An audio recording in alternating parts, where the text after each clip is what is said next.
నమస్తే, welcome to coke studios. This is your husky Hasini. ఇక matter లోకి వెళితే, నాగశ్విన్ దర్శకత్వంలో ప్రభాస్ హీరోగా వచ్చిన కల్కి 2898 AD మూవీ బాక్స్ ఆఫీస్ దగ్గర సంచలన విజయం అందుకుంది.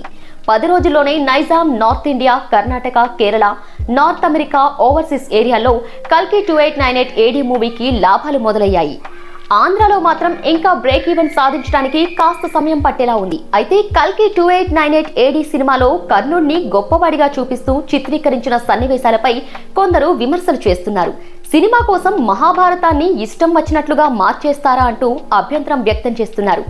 తాజాగా బాలీవుడ్ సీనియర్ నటుడు ముఖేష్ ఖన్నా కూడా ఇదే రకమైన వ్యాఖ్యలు చేశారు.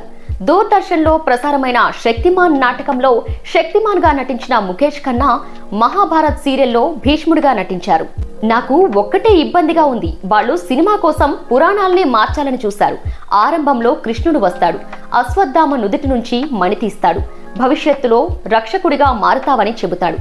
అయితే కృష్ణుడు ఎప్పుడూ అలా చెప్పలేదు. సినిమా తీసిన వాళ్లను ఈ విషయం గురించి అడగాలని అనుకుంటున్నా. వ్యాస మహర్షి కంటే ఎక్కువగా మీకు తెలుసా? అశ్వత్థామ మణి తీసింది కృష్ణుడు కాదు. నేను చిన్నతనం నుంచి మహాభారతం చదువుతున్నాను.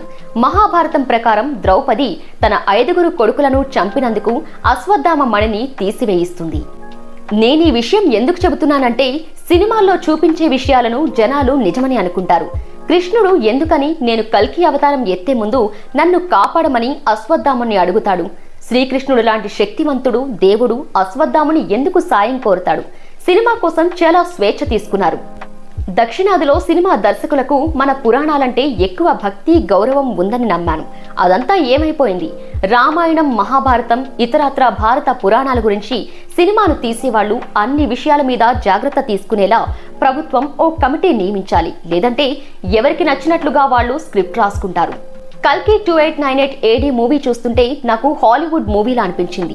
హాలీవుడ్ సినిమాలు చూసే ఇంటెలిజెంట్ జనాలకు మాత్రమే ఈ సినిమా అర్థమవుతుంది. బీహార్, ఒడిశా రాష్ట్రాల్లోని వారికి ఈ సినిమా అర్థం కాదు అంటూ కామెంట్ చేశారు ముఖేష్ ఖన్నా. ఇక ముఖేష్ ఖన్నా తెలుగులో సుమంత్ హీరోగా వచ్చిన ధనా 51 సినిమాలో నటించారు. ఈ సినిమా బాక్స్ ఆఫీస్ దగ్గర ఫ్లాప్ కావడంతో మళ్లీ తెలుగు సినిమాల్లో కనిపించలేదు. సో చూసారు కదా, ఈ వీడియో కనుక మీకు నచ్చినట్లయితే లైక్ చేయండి, కామెంట్ చేయండి, షేర్ చేయండి. అలాగే మన ఛానల్ సబ్స్క్రైబ్ చేసుకోవడం మర్చిపోవద్దు. పక్కన ఉన్న బెల్ ఐకాన్ కూడా క్లిక్ చేయండి. Thank you.